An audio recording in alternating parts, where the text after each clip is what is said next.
On behalf of Bajaj Auto, welcome to Masterstroke Lessons Extraordinaire. Today's master actually needs very little introduction. Dr. Devi Shetty is one of the world's best cardiac surgeons. He was born in the year 1953, got inspired by the South African surgeon Dr. Christian Barnard, who performed the first human heart transplant operation and went on to become a doctor himself. Over the course of his 34-year career, Dr. Shetty has operated on a 9-month-old baby, treated Mother Teresa, and performed over 15,000 operations himself, and set up the world's cheapest integrated hospital, Narayana Hridayalaya, in 2001. Dr. Shetty has been awarded Padma Bhushan and the Padma Shri by the Indian government.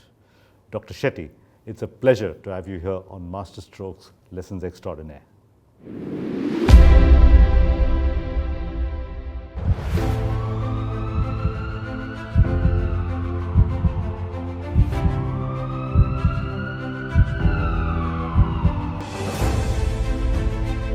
Whatever we do as doctors, surgeons, the outcome is never in your hand.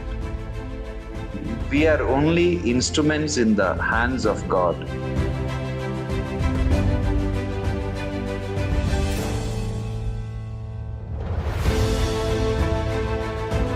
Generally, heart hospitals across the world are built for doing 2 or 3 heart surgeries in a day. Some exceptional centers do about 6, 8, 10. We do about 25 to 35 major heart surgeries in a day.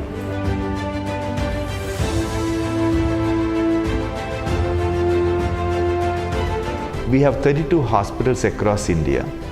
12% of the heart surgery done in India is done by us. When we implant one of the largest number of heart valves in the world, obviously you pay for it less than others. And also, more than the cost, your results get better.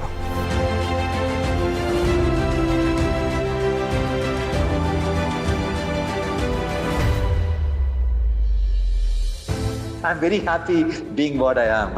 And if I have to come back to this world another 100 times, I want to come back and be with the people I have spent my life and do exactly what I have done in the past.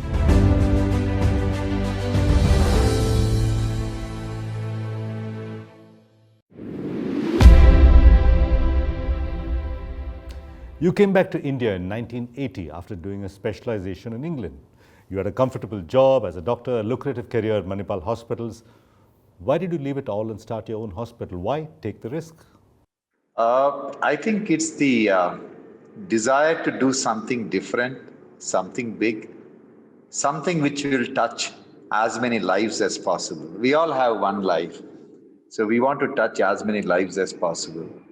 And it's all about the dream. The dream to do something big and substantial, to bring smiles on as many people's life as possible. Dr. Shetty, starting a hospital of any type is an expensive proposition. You need land, you need resources, connections, you need capital. How did you put all these things together? You see, there are many things which happened. It's essentially my family which came forward to support me. Because first, after I got married, we lived in England for many years. Then they wanted me to come back to India. At that time, they didn't put they had no request that you have to be in Bangalore. So I settled down in Calcutta. I was very happy, but my wife and kids wanted to be in Bangalore. So any successful person or a relatively successful person, if you ask them, I always feel that whenever we interview good doctors for the job, before I interview the doctor, I always interview generally the wife. And if she's not happy to be living in a place where we want, it's pointless wasting your time in interviewing the man, because man always follows the wife, especially relatively successful people like us. Dr. Shetty, you could have started any type of hospital. Why did you choose the most difficult type, a low-cost hospital? Why choose this format? See, there is a business model in everything. there is a huge business model available for hospitals taking care of the rich who can afford to pay. And there is a business model which is mainly catering to hospital for the working class and poor. And the whole business model is different in the sense our model will only work if we are aiming to do large number of heart surgeries. Like currently about 14% of the heart surgery done in India is done by us. So when we do that kind of a number, obviously you have the economy of scale. And for you to get the economy of scale, you have to cater to the working class and poor. That's the whole philosophy. But more than that, this is what we want to do. This is what we enjoy doing it. And this is the way the company will continue to thrive. So wanting to do something good is a very important part of what you do. But the people who work for you, the doctors, the administrative staff, everybody else, well, they need regular jobs with regular salaries comparable to industry standards. How do you balance this contradiction? I mean, running low-cost healthcare, but having to pay people good, comfortable salaries. See, there is our doctors, staff, everyone is paid like the industry level salaries. They are not working for less. But the only difference is if a colleague cardiac surgeon of mine, if he is getting whatever he is expecting to get, in the other corporate hospital, they may do 1 or 2 surgeries in a day and get that money. Whereas here to earn that money, they have to do at least 4 or 5 surgeries in a day. That's the only difference. We ensure that they are paid well, but then they have to work differently. Dr. Shetty, apart from being a doctor, you're also the chairman and managing director of your own company. So on one hand, you are an ultra specialized specialist. On the other hand, a general manager of a large company. How do you balance these two responsibilities? It's not difficult in the sense, as a surgeon, as a doctor, you learn the art of management. Essentially, the basic necessity of building any enterprise is the domain knowledge, which we have. To be honest with you, I am not involved. I don't involve myself in the day-to-day management. I'm a doctor. I love heart surgery. Until the last day of my life, I want to continue to work like a heart surgeon. I have no other interest. But I do discuss with my team. I'm always blessed in having a wonderful team of people who are very passionate. They do a fantastic job. But I'm a very unreasonable boss, one must say. So I have great ambition of what needs to be done. And I don't generally like no for an answer. Yeah. So that's the way it works. And as long as it is going to touch the lives of many people, as long as it's for making things better for everyone, no one argues. And things always work out the way I want it. Dr. Shetty, you said you have a great team that works with you. What's your secret to hiring a good team? It's the most important thing is, as the head of the institution, we all need to walk the talk. That's very important. The other thing is you have to give a very clear message to the people who are going to work for you. Like, there is only one difference between our hospital and the other typical corporate hospital. It's just about the message you are giving to your colleagues. Like, when a typical corporate hospital starts in India, the CEO or chairman or somebody will address all the colleagues, all the employees.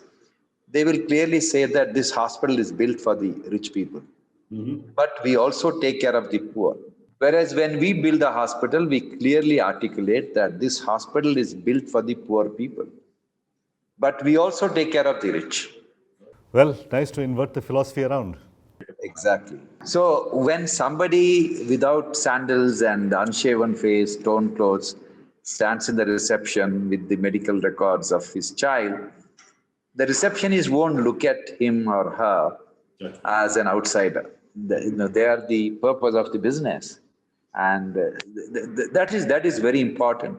And people who like your philosophy, they'll join you, stick on with you. If they don't like, they may not accept, they may not like to work in our organization. So you're saying it's critically important to articulate this philosophy to any newly hired doctor or administrative person or anybody else actually. Exactly. Exactly.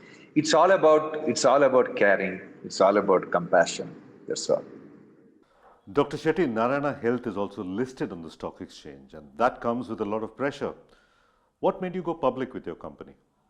We have a great desire to change the way healthcare is delivered.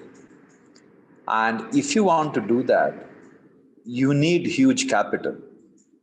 And earning money, making profit, then growing, putting it back. It is one of the way to do it, but I may not be alive to see where I want to reach. So the best way to get the investors to invest on your dream is to list in the stock market, because for me it's the best thing we have done. There are a lot of ideology I had, Suresh. I'll tell you, when we started the company, I said, no way I'll go for a private equity investment. But exactly 5 years, 6 years down the line, we had great opportunity to grow, but we didn't have the equity. So we went to the private equity. That's the time I said, whatever happens, I'm not going to list the company. So, but then exactly 7 years later, we listed. Now I feel that's the best thing what I have done. So there is no strong views about how you work. But if the organization is running in a transparent manner, with a very clear articulation of the vision from the beginning, and everyone knows, listing the company is the best thing what you can do. So what's the lesson to be learned here, doctor? Never say never. Never say you will never do something as the head of an organization. We should be only fixated on the destination, where you want to reach, but never be fixated on the means to reach. Never. So a fixed goal but unfixed path is what you're saying. Yeah. Whatever is the best way, with the least resistance, without the least controversy, least problems, if we can reach, go ahead and do it. Yeah. Dr. Shetty, as the chairman and MD of a listed company, you have fiduciary responsibility to increase profits, and that's part of your job. But as a doctor, you're driven by your passion to provide healthcare cheap or even free to everybody in the world. Are these two contradictory responsibilities? No, it is not contradictory. You see, that today people are not expecting free heart operation. They are expecting you to do the operation at a price what they can afford to pay. So it's all about the affordability. So essentially, what we have created is a package for every pocket. And second thing is, business community think that there is only one way people can pay for the service or the product. That is, he comes with the cash and he pays. There are many, many ways. 17 years ago, when there was drought in state of Karnataka, we launched a health insurance with a premium of 5 rupees per month. And people thought, I'm crazy to dream of a health insurance to do heart operation, brain operation for 5 rupees a month. But in reality, that's what we did, and it became very, very successful. So the next big thing for development and the transformation of the society is the way you structure their ability to pay. Rather than expecting people to pay for my service and that's all I'm going to offer, we should also address their paying capacity. And in healthcare, the next big thing which is going to happen is the managed care. See, as a person running hospital, today it is my interest that everyone falls sick and they come to my hospital and I make money. True. But you can change the entire story if you adopt the managed care model like Kaiser Permanente in US. That is one of the most profitable hospital in the world, their group. And what do? Unlike all the traditional insurance companies and the hospitals, they take the money in advance from the members, whoever is buying their insurance scheme. And they work for 365 days tirelessly, making sure that nobody falls sick. If you're a diabetic, they manage your diabetes online. If you're a hypertensive, they manage your hypertension. Make sure that you don't fall sick. And they make money by ensuring that people do not fall sick. This is what we want to do. And this is what is required for the whole world. So you're saying there's a good business model in keeping people healthy and a good business model in providing low-cost healthcare. Now, you invested in healthcare technology way back in the 90s. I know it's all in the news today and it's all the craze today, but what's your philosophy of technology in medicine? Technology will disrupt everything, Suresh, in healthcare. We have invested heavily, as you know, we started investing long ago. I'll just give you an example with the mobile phone. I don't go to ICU anymore after the heart operation. I do the rounds in my mobile phone. I go to bed at 11:30 at night, and before I go to bed, I do the ICU rounds. I see the patient, I see the images, I see all the reports, and if I have any suggestions, I give it.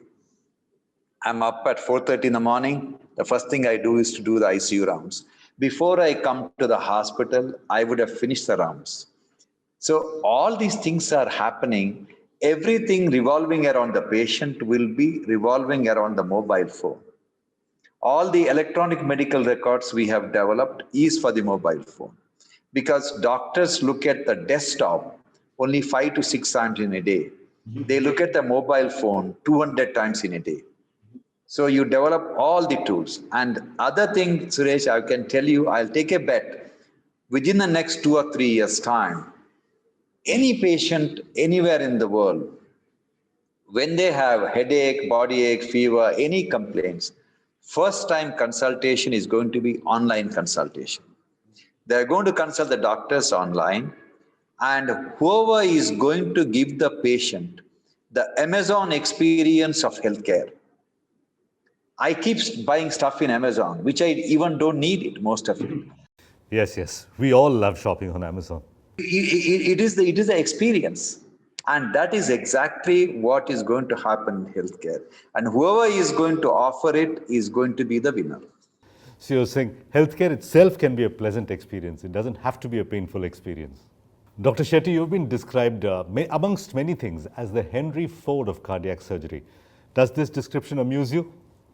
It really amuses me. Yes. Tell us about how you translated an automobile assembly line perfected by Henry Ford into a cardiac care system. How did you do it? See, the whole philosophy of building our institution is to do large number of heart operations. When you do large number of surgeries, your results get better. When your results get better, your cost goes down. And when the cost goes down, more and more people will be benefited. So it is a kind of a very virtuous cycle by doing large number of procedures. So this is what we did. The building where I'm working today, we do go up to 30, 37, 40 heart operations in a day. But our dream is to do 100 heart surgeries in a day in this building. So once we increase our share of number of heart surgeries, I expect the cost to go down, and you have enough money to build on all the investment on the technology. Like we have spent millions and millions of dollars of our precious money on building the electronic medical record, hospital management system, all these technological tools. And my desire is that this should be available to any hospital in the world if they want to use it. And I would like to give it to them at whatever price they can afford. Even if they can't afford to pay, I am willing to give it to them free of cost. So essentially, all these things we could do it only by the economy of scale. Nothing, otherwise there is no way we would have spent that kind of money. Let me just put some of these numbers in context for our viewers. You said that in your hospital, the building that you're currently in, does about 30 surgeries a day compared to a hospital in America, of a comparable hospital that does about 2 to 3 times a day, if I'm not wrong. So you're already doing 10 times as many surgeries as a comparable US hospital, and you want to do 100 surgeries a day. So my question to you is this: is there a risk of doctors losing the human touch and treating patients like components of an assembly line, perhaps? It will happen if the few doctors are doing that many operations. When you have large number of specialists, there is always a personalized services and the close attention to the details by these doctors. And more than anything else, we have the data of every outcome. I can show you in my mobile phone how many hours the doctors took to do the operation, how many days the patient was in the ICU, and the how many units of blood is consumed. Every detail what we monitor. So we are very, very, very conscious of the outcome. Our hospital is accredited by Joint Commission of US. Essentially, we want to compete with the American hospitals for whatever standards what they have keeping. And you can do that even with a very, very large number of procedures. Yeah. Staying with numbers. So Dr. Shetty, from what I've read on Wikipedia and other sources, you have personally conducted 15,000 surgeries in an approximately 30-year period. Translates into 500 surgeries per year. A year is approximately 250 working days. That means, Dr. Shetty, that you have personally operated 2 people a day, 250 days a year for 30 years non-stop. How does this change a person? Where does your energy come from? Suresh, we are like artists. An artist is never, doesn't get tired by painting. So essentially, when you enjoy what you are doing, it is not a job. You know, it's like, you enjoy. See, we deal with human life, and no profession in the world can give you that kind of a joy. In terms of, I'll just give an example. What makes us tick? A little baby, very, very blue, and the kid requires operation, and you take the baby to the operating room. Child has 4 or 5 problems in the heart. You try to fix all the things and you get it right. And the blue baby, after the surgery, reaches the ICU, and then you call the mother to see the baby. And the mother comes and you tell the mother that, look, operation went on fine. This is your baby. Sometimes they look at the baby and, oh, this is not my baby. Then you tell her that, look, this is your baby. And she looks at it and say, he was very dark before. Then we tell her that, look, this is his real complexion. He's pink now, and this is what it is. And then she will touch and then say, will he always remain like this? Say, yes, yes, this is the way. You have transformed the child's life, the family's life, everything in just 2-3 hours. Tell me which profession in the world will give you that kind of a joy. True. Dr. Shetty, you're in a show called Masterstroke. Do you consider yourself to be a master of your profession? We are all learners, lifelong learners. Stop learning, you cease to be used to the society. So after all these years, 15,000 surgeries and 30 plus years, do you still learn new things about the human heart? Did you learn something new today that you didn't know yesterday? Every day we learn, every day. And there is nothing like infinite. The goal for perfection is infinite. I mean, we keep on learning. And so many things we don't know. And I feel what we know about the heart or the human body is a tiny, tiny, tiny fraction of what it really does and how it functions. It's a very, very small component. Yeah. So Dr. Shetty, after all the awards and accolades and everything else, some people call you Bypass Wale Baba or the saint of bypass. How do you stay humble? I mean, my wife puts me in the right place. That's no doubt about it. But more than that, you see, it's very interesting, Suresh. Whatever we do as doctors, surgeons, the outcome is never in your hand. We are only instruments in the hands of God. I can, if I have to say that this patient has survived because of me, because of my skill, he's fine, he's going to lead a normal life. How do I explain? Other way around. I'll give a simple example. In my life as a heart surgeon, in the lives of almost all the heart surgeons, there are times when patient has no chance to live. They are in such a bad shape, there is no chance to live. We do the operation, they go home in 5 days.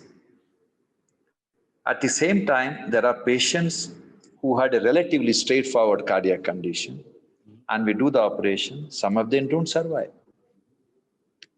And how do you explain this? The only way you can explain is that you can only do your best as an instrument in the hands of God. And like I hold surgical instruments in my hand, God is holding the instrument and I am one of the instrument, and that's all I am. And whatever happens, whatever people, they adore you and they show you so much of love and affection, it should never make you feel that, you are something like God or close to God. You are never there and you will never be. That's a good definition. Dr. Shetty, in previous interviews, you have said that a regular MBBS is no longer enough for doctors, that doctors must specialize. Isn't there a risk of regular people not being able to go to a regular family doctor if every doctor is a specialist? We need the general practitioners, we need family physicians, at the same time we need specialists. Right now, countries need is a large number of specialists. Because India, I'll just give you one example. We need to do about 65 million surgeries of all types in India for a population like ours, according to the Lancet Commission's Global Surgical Report. And today, we are not even doing 25 million surgeries a year. There is a shortage of 40 million surgeries to be done. And these surgeries are not very complicated heart-brain operations. Most of them are bellwether procedures, like surgery for obstructed delivery, cesarean section for obstructed delivery, or laparotomy, opening the tummy for a burst appendix, or a surgery for a compound fracture. These are basic things, but you need the surgeon skill, and that is lacking. So 40 million people are deprived of these basic fundamental surgeries. So we need to invest on training large number of specialists. I'm not saying we don't need family physicians. They are extremely, extremely important. But they can be trained without much difficulty. If 100 doctors graduate, 5 of them will naturally want to be remaining as family physicians. But the rest has to be trained for this specialty. And more than anything else, Suresh, there is going to be a shortage of 80 million health workforce in the next 10 years in the first world countries as well. When that happens, first thing they'll do is to open their door. And if we are not having surplus doctors, nurses, and technicians, we will have a serious problem. We'll have a serious problem. So what should we do about this, Dr. Shetty? Do we encourage more people to become doctors and technicians and nurses? Should the government do it? Should the private sector do it? Who should take the responsibility? See, first of all, healthcare industry is the largest industry in the world. It's over $8.4 trillion industry. Like people think IT is very big. It's only a $3.4 trillion industry. This is a massive industry. And this industry, the fuel for this industry are the people with the skill. And we produce the largest number of children in the world. We produce about 24, 25 million children every year. And the resources we have is simply not sufficient to feed for all those kids we produce. But we today have an opportunity to give them the skill and tell them that the world is your marketplace. Go and fend for yourself. So this should be our philosophy. For that to happen, medical education should not remain as an elitist affair. Today, the cost of medical education is so high that children from poor families have stopped dreaming of becoming doctors. And we are going to pay a very, very, very hefty fine because of this, what we have done to the medical education. Because outstanding doctors across the world with magic in their finger, majority of them come from deprived background. Because these are the kids with the fire in the belly who are willing to work 24 hours a day and change the rules of the game. And those children have stopped dreaming of becoming doctors. We will have a serious problem if we don't address this. Dr. Shetty, you helped reduce the cost of a regular bypass surgery to less than 1 lakh rupees. A similar surgery, say in the USA or in Europe, for instance, would cost up to 75 lakh rupees to 1 crore. That means you brought down the cost by a factor of maybe 75 to 100. Give us some of your closely held cost optimization secrets. Suresh, I just want to give you one example of what has been done to this industry. I left England in 1989, and the first patient I operated paid 1.5 lakh rupees for a heart operation. 32 years ago, 1.5 lakh rupees. 32 years later, we are doing the same operation for less than 1 lakh rupees. Tell me what was costing 1.5 lakh 32 years ago is costing today 1 lakh rupees, nothing. All this happened because of the wonderful doctors this country produces and the passionate nurses, people. We are designed by God as caregivers.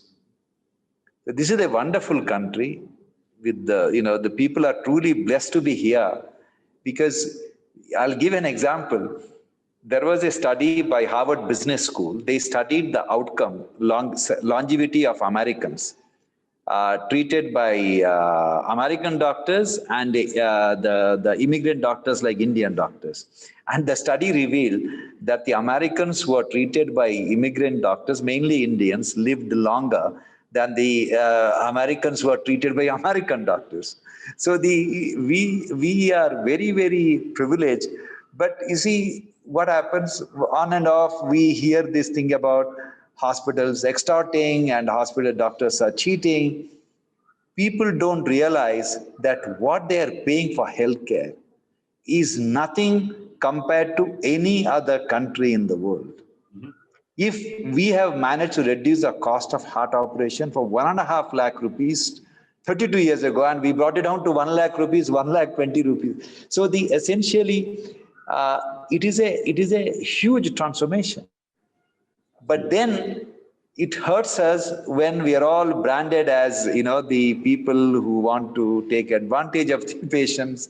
But I guess, anything you want to do, there are both ways people look at it. So, Dr. Shetty, how do you ensure that while you optimize costs and do all this healthcare innovation, that the quality of healthcare doesn't suffer? It's very easy to keep an eye on the quality in healthcare, mainly because of there are very clear indications of what is good outcome, what is bad outcome. And today, virtually everything is driven by data. So you have to constantly monitor the outcome in every aspect. So it is not it's not difficult. But for this to happen, you need to concentrate on collecting the data. And as an organization, we believe in God. For everything else, we need the data. I've personally been to Narayana Hridayalaya myself, and I know that lots of patients come and want to see only Dr. Devi Shetty, none of the other cardiologists in the hospital. So is there any downside to being so famous? Really, I shouldn't be complaining. There is absolutely no downside to, whatever recognition you have. Uh, it is very, very important that these are the responsibilities society has given. There are two things you get in this world, and one is the wealth, other one is the recognition, love and affection. As long as when you get the wealth, if you believe you're only a trustee, you're not a owner. And when you get the recognition and the love and affection, you always feel that this is something which society has given with the total expectation that you will live up to their expectation. So don't take it for granted. So these are the two major responsibilities as you have, or whatever you are, or however much successful you are. It is a added responsibility. So, Dr. Shetty, you are a famous person yourself and an icon to many, many people. But you also need people in your team to say dissent and disagree with you. How do you make sure that you don't surround yourself with yes men and yes women? I am surrounded by people who are extremely smart. Together we are smarter than individually what we are. I'll give an example. It's very interesting. A lot of my colleagues, a lot of my people who are my colleagues here, they are either, some of them are my classmates, and they know what I am from as a kid. We have grown up together. Some of them are my colleagues when I was working in England, and they don't look at me as anything different, and we continue to maintain the same relationship. I'll just give you one example of what my position in the organization is. We have a mortality morbidity meeting on Saturday.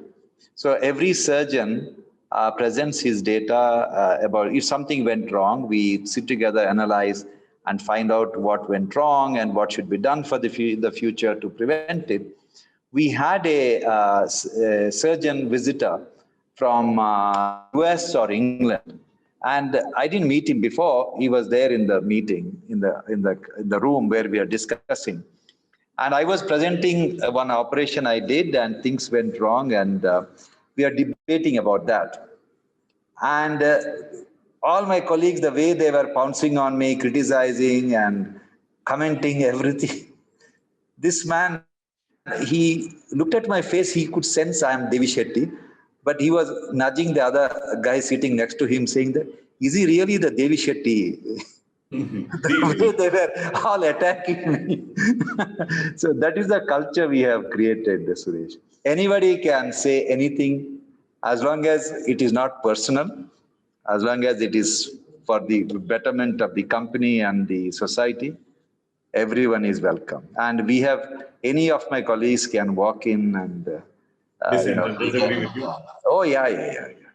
That is the if you want to be, if you want to build an innovative company, you have to encourage dissent. I wouldn't say dissent, different opinion, and that is the only way where you know where you are. Yeah.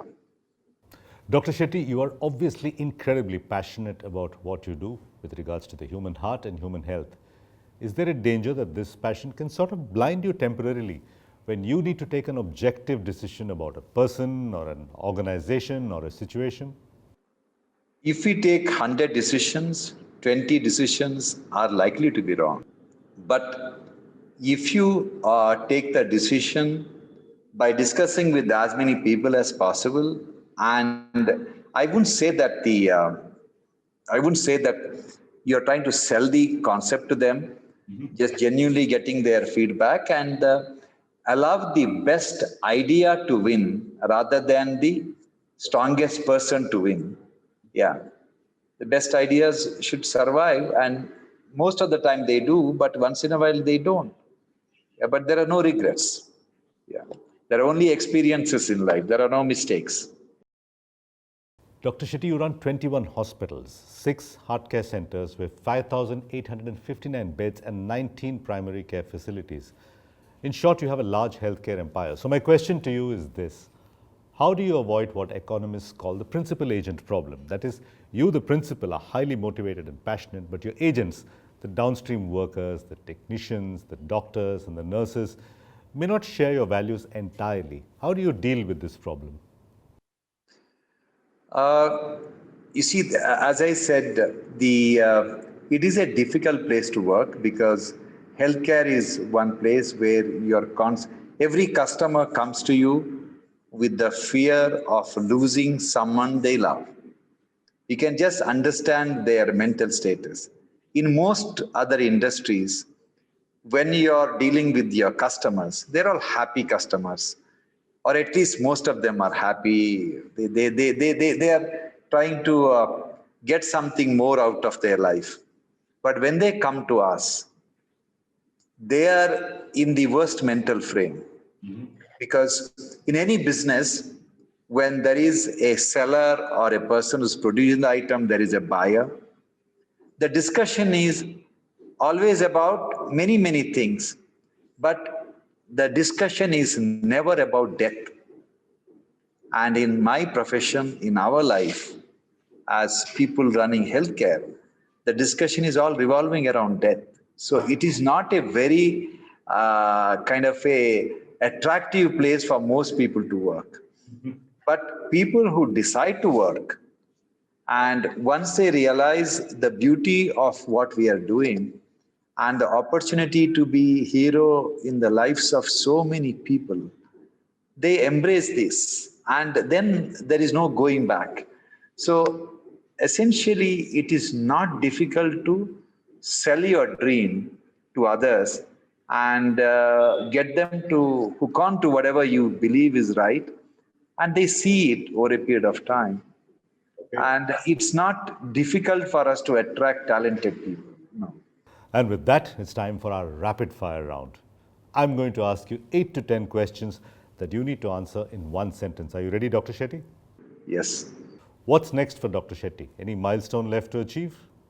The next milestone is to use the technology to disrupt the way healthcare is delivered in India and outside India. If you could talk to your 15-year-old self, what advice would you give the 15-year-old Devi Shetty? Do exactly what I did, including all the mistakes I did. Yes. Tell us a little bit about your family. I'm married and I have 4 children, 3 sons and a princess. And the princess decides what should happen, how I should lead my life now. So this is about my life. Yeah, I'm a very, very lucky person. Do any of your kids want to follow in your footsteps? My first son is a graduate. He's he's an engineer business graduate from Stanford Business School. He's running our company along with my other colleagues. My second son is a heart surgeon and he's doing a lot of interesting surgeries. He enjoys whatever he's doing. My third son is again a doctor, but he decided to become an administrator. He's doing his MBA at MIT in Boston. My daughter runs all our nursing school and paramedical school. So essentially, everybody is involved in whatever we are doing. Dr. Shetty, do you ever relax? I am always relaxed. I enjoy, like talking to you is a great relaxation. And for me, doing the surgery is the best way to relax. Okay. And as long as I'm chatting with the patients, makes me happy. So when you're not being a doctor, not being a surgeon, what do you do? I love to fiddle around with things. I like to, anything what is broken, I like to fix it. And I now teach my grandchildren how to repair motor, how to repair pumps. And yeah, I love doing that. Dr. Shetty, if you were to break your life's formula into just 3 points, what would those 3 points be? Love people. I love people. I can talk to anybody as if I know them for many, many years. So that's very important. Second thing, work very, very, very hard. And third thing, never, never, never give up. Dr. Shetty, we rarely hear about any of your failures. How do you bounce back from failure? Do you know of anybody who has failed in second standard? No, not. I failed in second standard. I failed when I didn't know what failure was, right? And I failed to get into medical college in my first attempt. I failed in my FRCS exam so many times. It's very strange. I was involved, like I was doing complex heart operation at the Guy's Hospital. I was doing, I was very, very happy being there. But every time I took the exam for FRCS, I failed. So essentially, I feel that doctors like us, surgeons, doctors, creative people, they should have a different way of assessing their performance or credentials in an entrance exam, getting into medical college, and then again a competitive exam to become a surgeon. I think a lot of talented kids with the great passion. It's like if you ask Michelangelo to appear for an entrance exam to get into, learn how to paint, right? You can just imagine. I'm not sure whether how good he was he in cracking exam, but cracking exam and cracking the exam of real life, they are two different things. Yeah. I get very sad when parents disown the children when the children keep failing. Yeah. I feel that, and I feel, look at some kids going to the extreme steps just because they failed the exam. So what? You failed once, you can appear again. There is nothing like a last exam of your life. I remember when I was desperate to get a job in a hospital in Southampton. I was working in East Birmingham Hospital, and I wanted to get a registered job in Southampton. It is a very prestigious job at that time. And I didn't get the job. And I was heartbroken. I called my wife from the railway station saying that, honey, I didn't get it. I think time has come for us to pack up and go.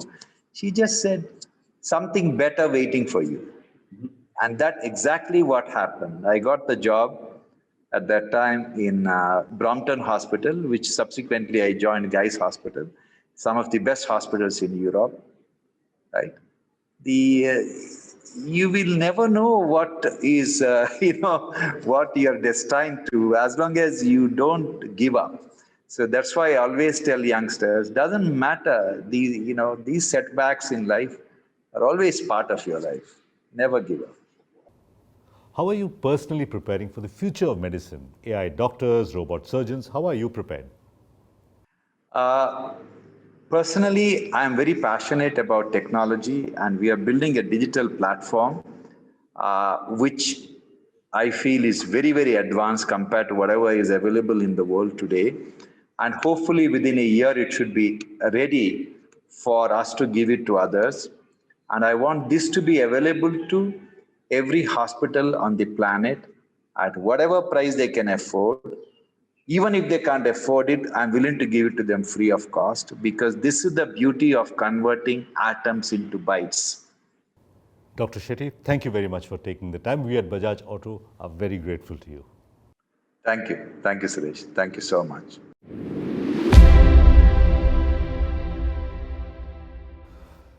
Well, that brings us to the end of this edition of Masterstroke Lessons Extraordinaire. I hope you found inspiration from Dr. Shetty's life and words.